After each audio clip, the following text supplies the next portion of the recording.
Alright, what's up everyone? Welcome back to Structure Free Learning. And in this video, we continue our structural analysis slash static sequence. And in particular, we're going to talk about or do an example problem calculating reactions of an angled beam here, AB, roller supported at A, pin supported at B, and we're given this trapezoidal loading that's perpendicular to the beam. And what we want to do is calculate the external support reactions. Our basic approach, just like with any problem where we're trying to determine just the reactions, are to draw that free body diagram, check determinacy, and apply the equilibrium equations. So here, in this case, we're going to draw a free body diagram, and in most cases, when you draw that free body diagram, you want to use the drawing that's given to you, especially in an exam situation. You know, you don't want to waste time redrawing everything nicely. And so here, I want to, draw this AY, and then I have the horizontal and vertical reactions at the pin support at B, so I'll call that BY, and this BX. So with that, now I want to check my determinacy, and what we want to look at here, in this case, because we have only one beam component or one member, the number of reactions is that we have, or the number of unknowns really, this is kind of the same as the number of unknowns, that's equal to 3 for the support reactions, and then the number of equilibrium equations that I have available to me are 3. I have the sum of the forces in the X, in the Y, and some of the moments about a point, and therefore this is statically determinate. If it were statically indeterminate, we would have to use an additional or another technique to determine all the support reactions. This is determinate, so it's going to be a pretty straightforward problem. We can apply the equilibrium equations to solve for these reactions. The only challenge maybe is this angled beam and the way that the loading is. It doesn't have to be complicated if you make good drawings for this. So one of the first things I want to do is kind of resolve this trapezoidal loading. And you know, I could try to figure out the centroid location for the resultant of this trapezoidal load, but I think an easier way is to apply the principle of superposition and separate the two loads. And so here I'm going to break this up into a linearly distributed part right here, which is going to be this purple shaded region. And here, if this is 0 for that purple shaded region, this portion right here is going to be 2 kip per foot. This uniformly distributed part, which I'll shade this way in green, and this is also 2 kip per foot going downwards. I've broken this up into 2 distributed loads, and now I'm going to go ahead and resolve kind of the locations of the resultants. Here, this is a triangle, so the centroid of the triangle is 1/3 from the fat side.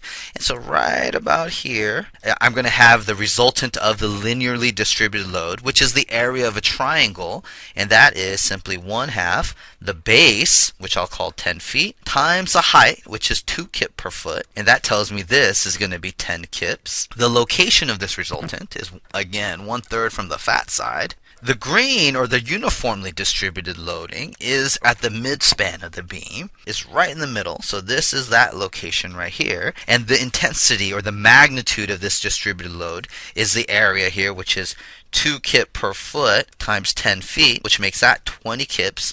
And the location of this is just right at midspan. So this is 5 feet from that support. So now I'm ready to apply the equilibrium equations. But before I do that, let's make sure that we understand the geometry, or at least that we can break down the horizontal and vertical components of these forces. And one thing I like to do when I have this situation of angled forces and an angled beam is I want to kind of zoom in, if you will, on one of these. So I'm going to redraw. Here is that beam segment, and then perpendicular to that I have a force at one of these resultants. So I'm just going to draw a red line for that right here. And this is how I would resolve the geometry. This I know is 30 degrees, and one of the first things I like to do is draw a vertical and horizontal lines at the point of intersection. I know from here, you know, parallel lines and all that business, 30 degrees here, I know that this these two lines right here make 90 degrees, which makes this 60, and then here would be 30, and here would be 60 again. Once I zoom in, I draw this out, I can work out all the other angles around this force, and that way I know that the horizontal component of this is either sine of 30 or cosine of 60, and the vertical component of this is either cosine of 30 or sine of 60. Alright, so now, hopefully if you have that understanding, then now we're ready to just go ahead and straight up apply the equilibrium equation. If I look at some of the moments first about a point, let me take moments about point B, and I like to take moments about point B because I have two unknowns here and I can solve for AY directly. I will have negative AY times the perpendicular distance. This distance here is 10 feet cosine of 30 degrees. So minus AY times 10 foot times cosine of 30 degrees plus 10 kips, and the distance is 2/3 of 10 feet, so that's going to be 20 feet over 3, plus the 20 kips caused by the uniformly distributed part times the perpendicular distance to point B, which is 5 feet, equal to 0. And when I go ahead and I solve or I plug and chug, I can, cancel out some tens and feet here. And now when I go ahead and I solve for AY directly, I would get AY is equal to 16.67 kips divided by cosine of 30 degrees, which is equal to a positive 19.25 kips. And that positive result, using a global equilibrium equation, tells me that the direction I drew AY is correct.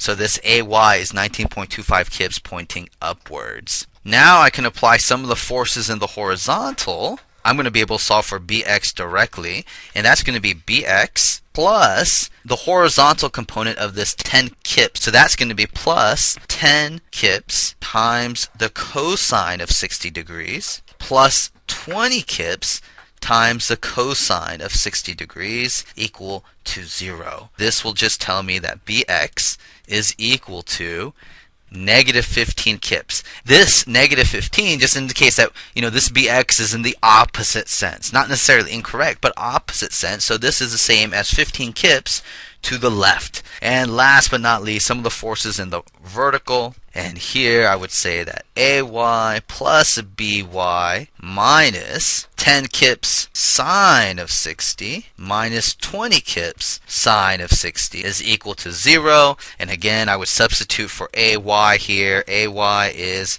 19.25 kips. And now if I solve for BY, I would get that BY is equal to 6.73 kips, a positive result which indicates that BY is equal to 6.73 kips pointing upwards.